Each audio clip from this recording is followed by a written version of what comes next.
As we talk right now, the schools opened, but most of the schools have got problems, all the way from primary to senior schools. All the principals that I have met, not only in Bomet and even beyond, have problems in paying suppliers, in also looking for equipment.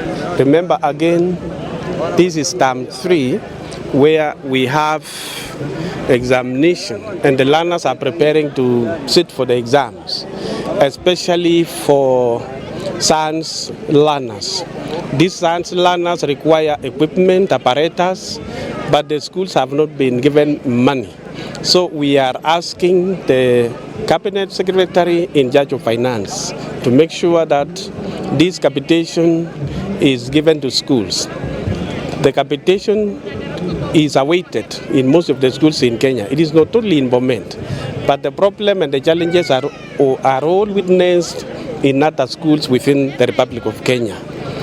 Also, the suppliers have been a problem because there are suppliers who have really supplied the schools with equipment and their commodities, and these people require their money. But when they go to schools, they are not given anything because the principals do not have anything. This is putting our principals in a very dangerous situation. I call upon the Cabinet Secretary in charge of Finance to make sure that the capitation is given to all the schools.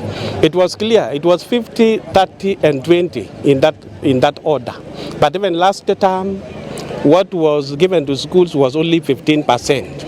And 15% remained. We are calling upon the government to make sure that the arrears that have been there, because in every year, arrears are there.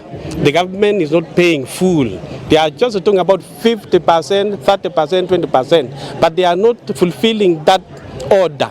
They are just paying some peanuts out of it. So we are urging the government to make sure, even before sending the capitation for this term, let them also clear the areas that have been there, because without those money, it is becoming very hard for principals to run the schools.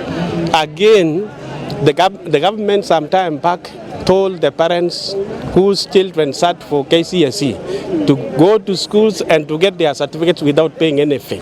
That one has also put the schools into problem, because most of the learners, especially in day schools, are not even paying anything, because they believe at the end of it all, they will go back with their certificates without paying anything. So what we are telling the government is that they must pay this capitation in full, and they also must pay for the arrears of those who have not taken their certificates, because they made use of the money, they ate in the school, and equipments were bought on their behalf. So when the government says they have to take these certificates free of charge, they are not saying the right thing. They are becoming irrational and illogical. And we are telling the government to make sure if they want this one to be free, they must pay for these arrears, which these students made use of before completing Form 4. So what we are just saying now is schools are really struggling to run. As we talk now, most of the schools